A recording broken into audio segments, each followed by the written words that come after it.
This short presentation is going to cover the topics of assessment, diagnosis, and treatment of shock in the pediatric populations. The first type of shock we're going to talk about is hypovolemic or hemorrhagic shock. So the body has lost its fluids one way or another, whether just normal fluids or through blood. So our blood vessels, what normally were full of fluid or blood, are now not as full as they should be. Your baroreceptors measure the pressure against those vessel walls.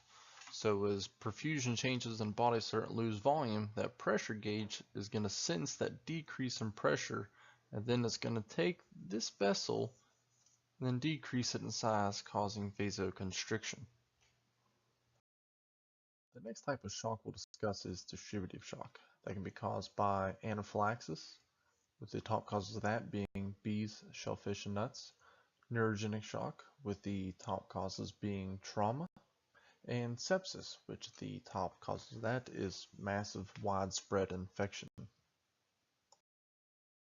Unlike in hypovolemic shock, where you have normal sized vessel that it constricts down, in distributive shock, that normal sized vessel from the allergen or the neurological signal loss or from that sepsis infection, that vessel just has uncontrolled dilation.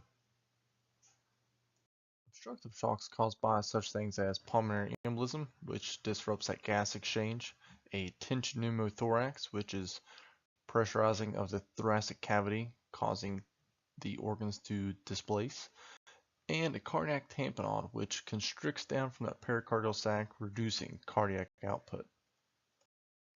That obstruction is just like kinking in the water hose.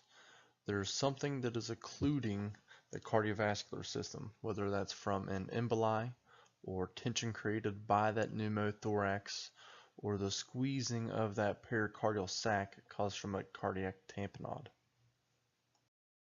Lastly, cardiogenic shock is the least likely to occur, and causes of that can be congenital heart defects, dysrhythmias, and such overdoses as antihypertensive medications, calcium channel blockers, and things of that nature.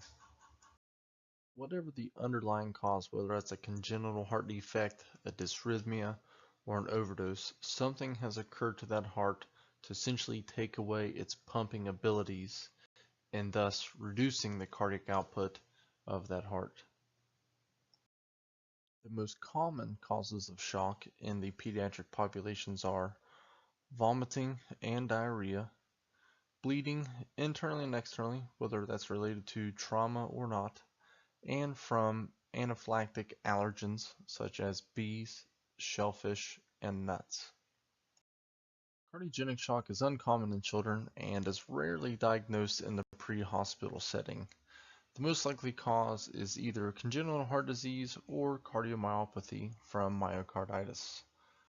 Also, neurogenic shock as well is very uncommon to be seen, just as it is in adults. Remembering that cardiac output equals heart rate times stroke volume. So stroke volume, the amount of blood squeezed out of that heart. So in the event of hypoperfusion, stroke volume is going down. So the heart rate must increase to compensate for that perfusion. You'll use the pediatric assessment triangle to assess the appearance, as hypoperfusion can disrupt brain function. Breathing, as increased respiratory rate can be one of the first signs of compensated shock. And circulation, checking for any cyanosis, mottling, or pallor. During your physical assessment, you'll want to check peripheral pulses such as the brachial pulse and compare that to a central pulse. If you have a weaker peripheral pulse than you do a central pulse, that's an indicator of hyperperfusion and shock. And you also check capillary refill, which should be less than 2 seconds.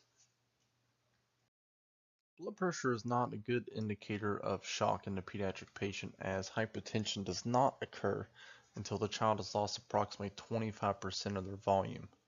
If you are going to check a blood pressure, which is the most accurate in ages over 3, it is 70 plus twice their age. Next is D&E, checking those disabilities and exposures. So you're going to check the pupil reactivity of both eyes, and you're also going to expose that patient to check out everything head to toe and also consider those exposures of possibly why the patient's temperature might be changed. To begin treating these patients, you need to control all the bleeding, keep them warm, get those little boogers wrapped up in a bunch of blankets, and oxygen and ventilate as needed. Neonates need to be ventilated 30 times a minute, while children need to be ventilated 20 times a minute. You then need to obtain vascular access with an IV or an IO. The rule of thumb is if the patient is hemodynamically compromised, only try one time with an IV. If you can't get it after that one time, then you go for the IO into the tib. If your patient's volume depleted, begin a fluid bolus at 20 milliliters per kilogram. You can repeat that up to 3 times. If after that, perfusion is not improved, then you need to go to a vasopressor of giving dopamine or epinephrine. Goes with those to start low and titrate to effect. And lastly, if the shock is caused by anaphylaxis, you need to administer epi 1 to 1000 intramuscularly and follow it up with diphenhydramine intramuscularly or IV. Also remember that 30 kilograms is going to be your cutoff weight for that pediatric dosing. Thanks for watching. Have a good day.